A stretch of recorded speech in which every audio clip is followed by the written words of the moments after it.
Alonso's Real Madrid cannot stop winning. This is the fourth game and this is the fourth win under Alonso. And for me, the most important thing is the performance that we've seen from this collective group of players and this team. In this video, I want to discuss 5 things that I picked up from our win against Juventus. Gonzalo Garcia scoring our goal for us to win 1-0. And then also factoring in our performance overall in the Club World Cup. Before we go into the points, I can actually just summarize what I thought of the game against Juventus. And it wasn't as electrifying as the game against Salzburg, because that game really is signaled to me that these players are ready. And we're going to see the best of these players in the new season, right?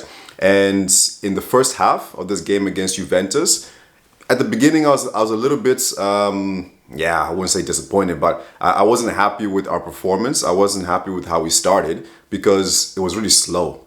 Like they're like walking. It was both teams, and it felt like both teams were kind of sizing each other up a little bit and didn't want to take too much chances and leaving it for like the second half, And overall, game very slow, and Juventus did have some nice chances. And we had some chances, but it wasn't really anything like clear cut, right? I think maybe the best chance was from Bellingham, which was some amazing play and amazing creativity from our midfield, Guler, Valverde, and then Bellingham with a run and then almost a goal, right?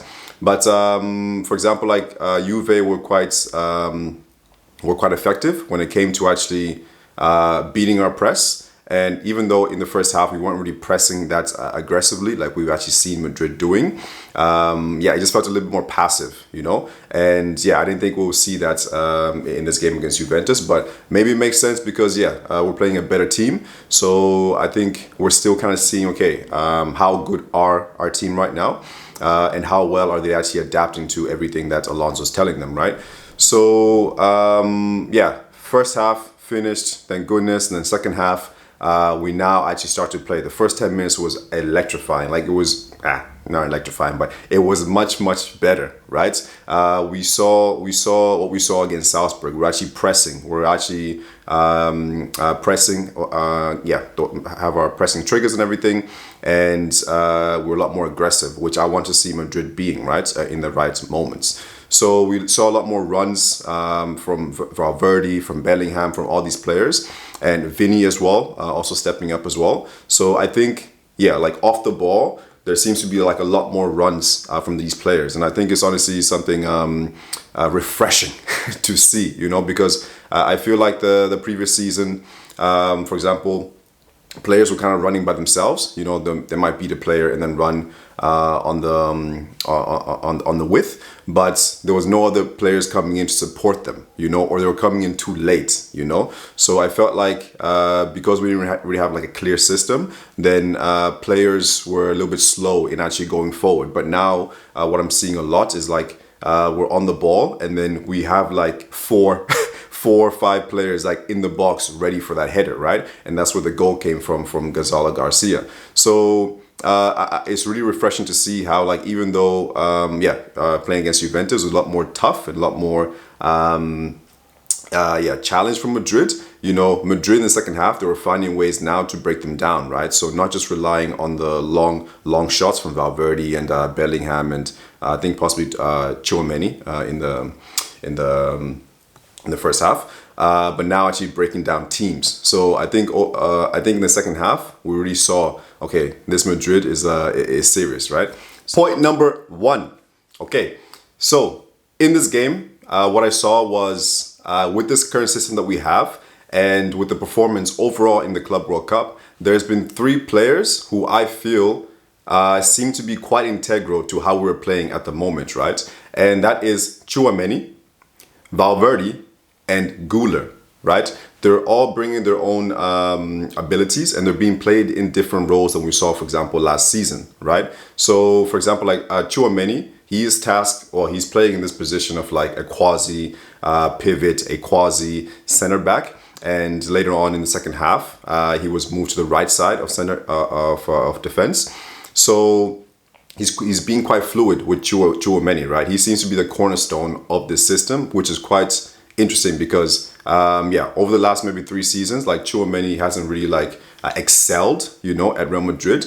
But maybe this season can actually be that season where we actually see maybe the best of Tchouameni, because he seems to be maybe one of the most important players for Alonso's system at the moment. And then we have Federico Valverde, captain Valverde, and how his role has completely shifted, because now he is now not given too much responsibility when it comes to defending. He's been released, you know, unleashed, you know. So now he's actually tasked with actually being responsible for scoring us goals, for making us runs and getting those key passes in, right? So that is the position that I much prefer Valverde in, because we've seen snippets of that throughout his career at Real Madrid. And in the I think it was in the post-match. No, it was previously, I think. He compared Valverde to Steven Gerrard. And I was like, oh, okay, now we know. This is it right here. So Valverde is going to be a lot more instrumental when it comes to goal contributions. And I will talk about that in a bit as well. I'm going to go through in detail on all these players and just give my scope, and then we'll take it from there. And then number 3 is Guler. So Guler last season was on the fringes, and since he's been at Madrid, like we've seen some snippets of like Guler's potential, but nothing really clear cut and nothing consistent, right? But this Club World Cup, he's had an amazing Club World Cup, and you can see how he's in that, like, he's helping us build up play, right? So even in the first half where we weren't the best, Guler, like actually for me, was probably the MVP for the first half, right? So because he had, for example, there was moments where he got into positions where he actually could probably given Vinnie a better ball. I think it was maybe two runs that Vinnie made, and Guler tried to find him, but he didn't, right? That actually second one could have been in the second half, if I'm not recalling perfectly. But he was trying to make things happen, right? He was helping us trying to break things down, right? And for example, the goal against, or the attempt, the goal, almost goal attempt, was from Bellingham. That was from like Guler finding that chip over the defense for Valverde running in, right? So we're seeing Guler being a lot more instrumental when it comes to attacking, but then also defending, right? He has a lot of responsibility in the system. Point number 2, we can do a little bit more deep dive into Chouameni's performance. In the first half, and then how it changed slightly in the second half.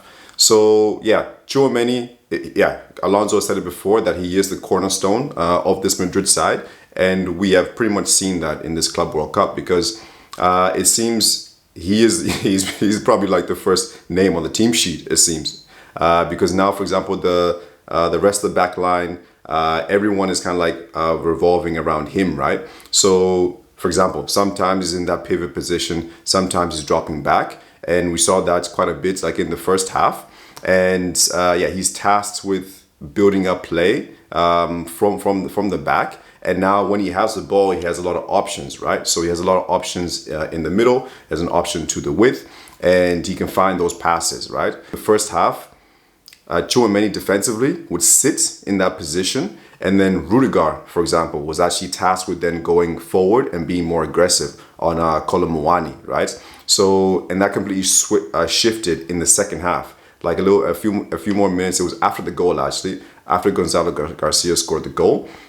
And then Alonso switched it, and now Chouameni was now on that right side of that back three, and he was now going a little bit more forward, being the more aggressive of the two, right, of the three. So yeah, I think with Alonso saw that he wanted to have Chouameni there. I think it's quite interesting because Alonso seems to keep on identifying like issues throughout the game and be very, very quick to also address it as well. This system is very, very fluid, and we're gonna see that throughout the season, right?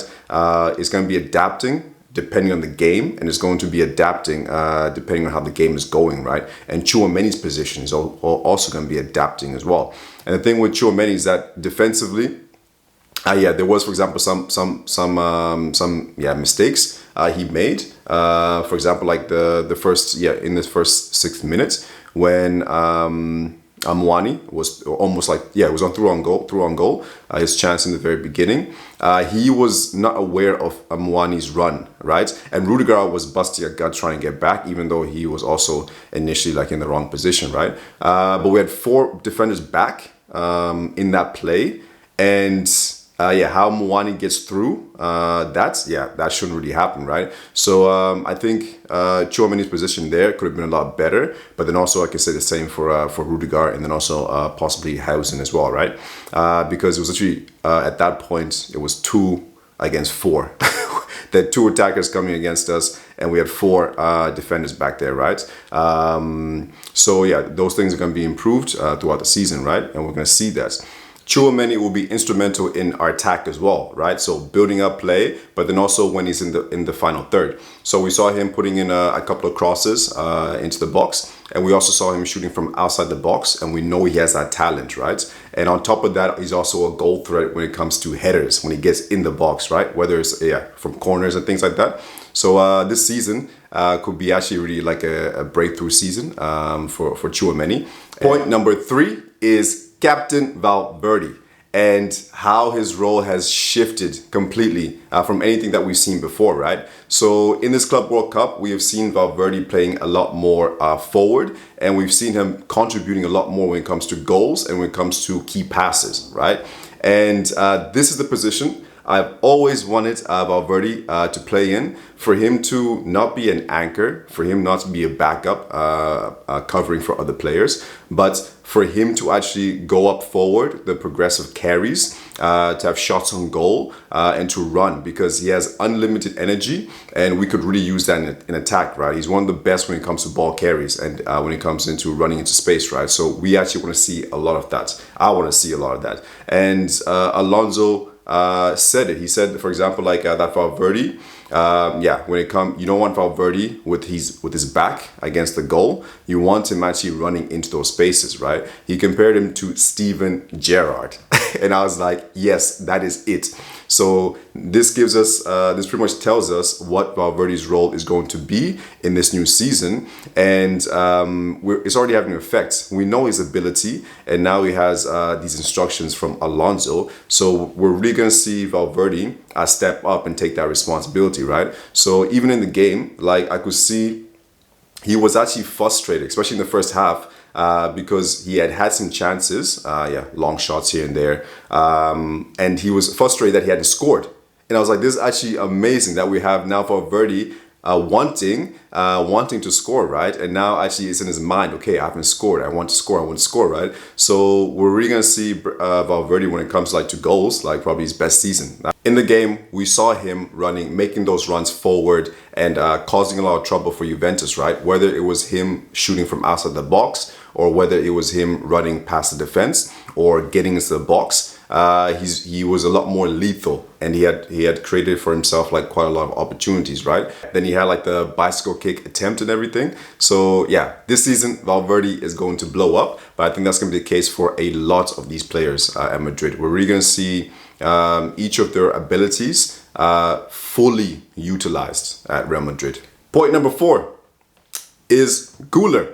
So last season, Guler was on the fringes, and now the big man Alonso comes in, and now we are getting the best of Guler in midfield, and we're actually seeing him doing an amazing job when it comes to defending and attacking, right, and building up play. And that seems to be the task that he has in our team right now, is for him to get the ball off Tchouameni, to get the ball off the defense, and then to then find and carry the ball and find those passes, find those passes and get Madrid moving, right? So I think he's had an amazing tournament, and in the game, in the first half, like I said, he was the MVP of that first half.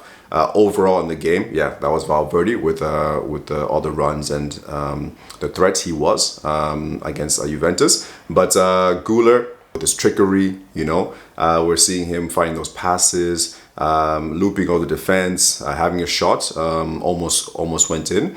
It was straight at the keeper, but the keeper kind of saved it awkwardly. So, but it was almost in. So this is also going to be an interesting season for Guler as well. And I think we're gonna see, people would call him the Turkish Messi. So we haven't seen it yet. So maybe this season is the season, right? But let's see how it goes, because, for example, Guler, like he's been very important and instrumental in how we're building up play, and I'm curious to see how that's going to work now with Camavinga coming back into the fold, right? Because I would say that those two are kind of competing for that position. Let me know where you guys see Camavinga fitting in this team, or where do you think he can break through into this team, right? So I think he's going to be challenging Guler for that position. And does this mean we don't need another central midfielder? A playmaker midfielder.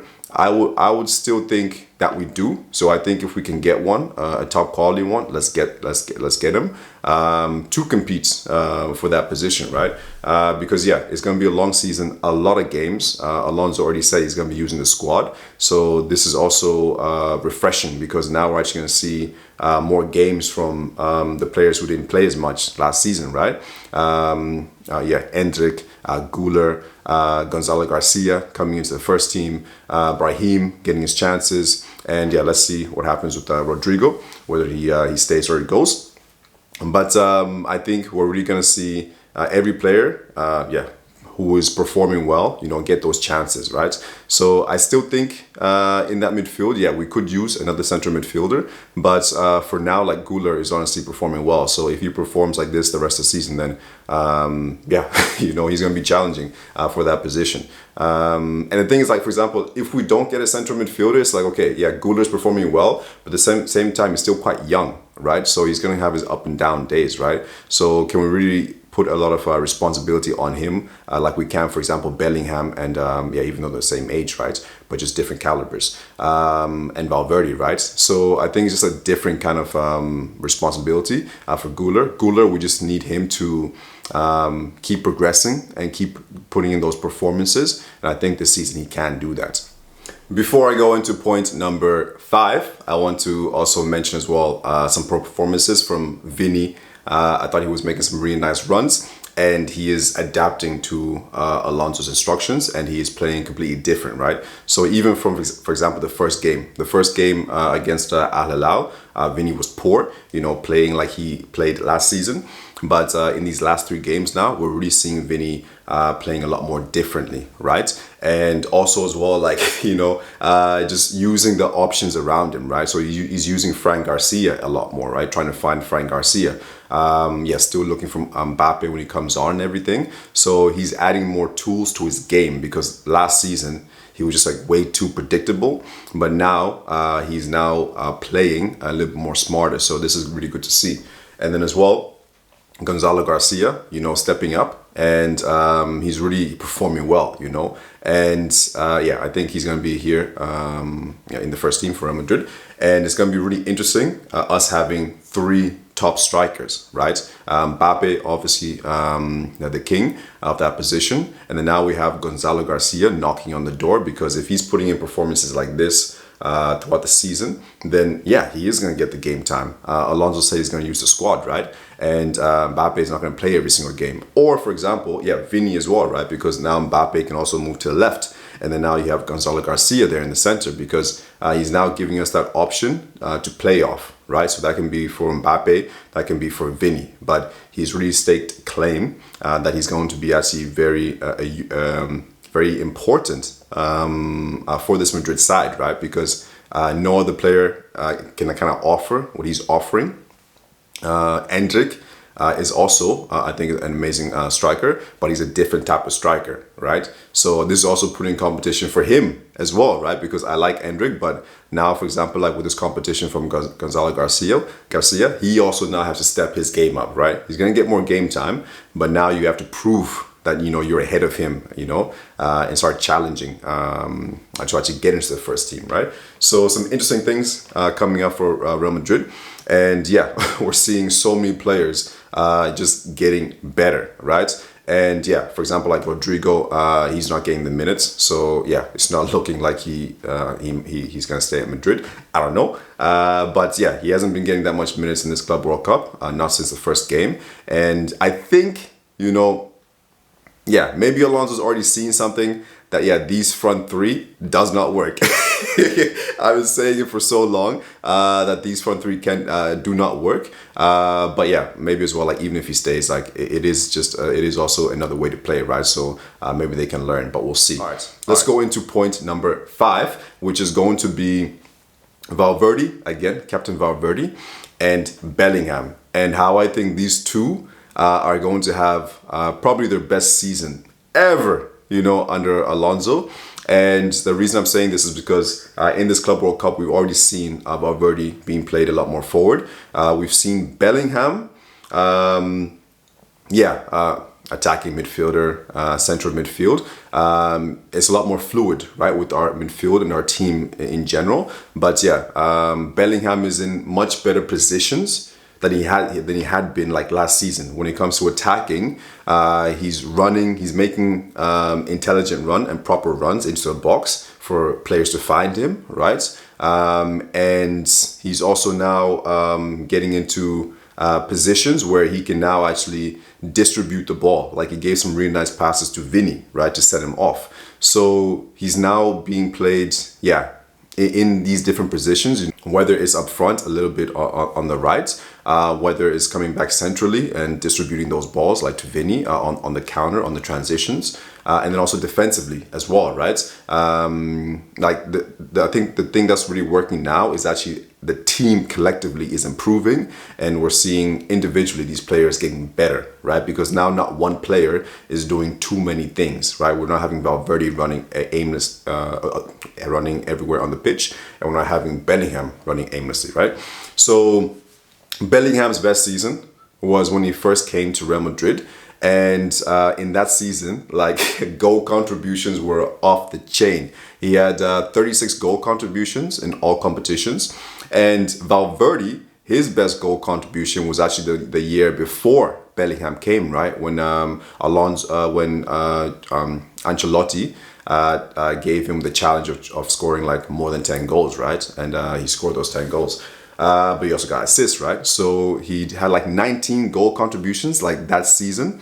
So now I'm thinking like with their new positioning and with this system, like the attack is gonna be scoring a lot of goals. Our defense is gonna be chipping in, but that midfield, we've already seen it now, are going to be in those positions, creating the chances, but then also in those positions to also score as well, right? So I think, for example, between Bellingham and Valverde, the two of them, I think in terms of goal contributions, man, I'm looking at maybe like 40, 50 goal contributions, right, throughout the whole season.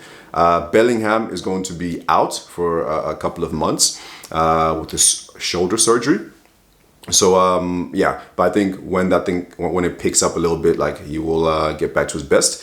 And yeah, I think Valverde, man, the way he's playing now, I think is like 25 goal contributions for the new season. Is that too much to ask from Valverde? We know he has the ability when it comes to striking the ball, right? From outside the box, from inside the box, right? So we know when he gets in the position, he can be quite lethal. Free kicks, he's also good at, right? So that, and then Bellingham, when he gets after the surgery, when he gets back to his best, man, there's no reason, man. There's no reason why these guys cannot get 40, 50 goal contributions between them, helping us with our attack overall, right? So everyone chipping in with those goals.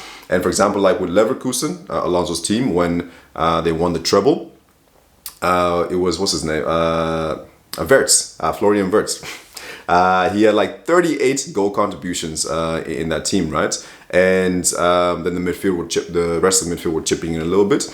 But for example, I think when Madrid fully gets running, there's no reason why, for example, these two combined cannot get crazy amounts of numbers, right? So I think it's just, man, when it comes to just our attack, it's going to be lethal. When it comes to our defense, we're still learning. They're still learning to defend as a team, and there's defensively our defenders, Hausen, Rudiger, Tchouameni, are still learning. Yeah, where exactly to be when we're defending exactly, right? So it's still going to be a learning curve, but I didn't think it would go like this quickly. You know, that the players would adapt this quickly. But Alonso said that the players are eager. They're willing and they're keen, right? And we're really seeing that. So there's only up and up. So for the rest of this Club World Cup, for me, yeah, if we win it, cool. I just want to see good performances. That's what I've always wanted to see, like in this competition, is good performances, and we are getting that, you know. And yeah, hats off to Alonso, and yeah, I want to see more, right? So, all right, guys. So if you haven't already subscribed, make sure to subscribe for everything Real Madrid related. So going into post-match analysis, transfer news, rumors, and all that fun stuff. So the next game is going to be up against Dortmund on Saturday, and I'll be covering that, giving you guys reaction after the match. So stay tuned, and then I'll see you on the next video.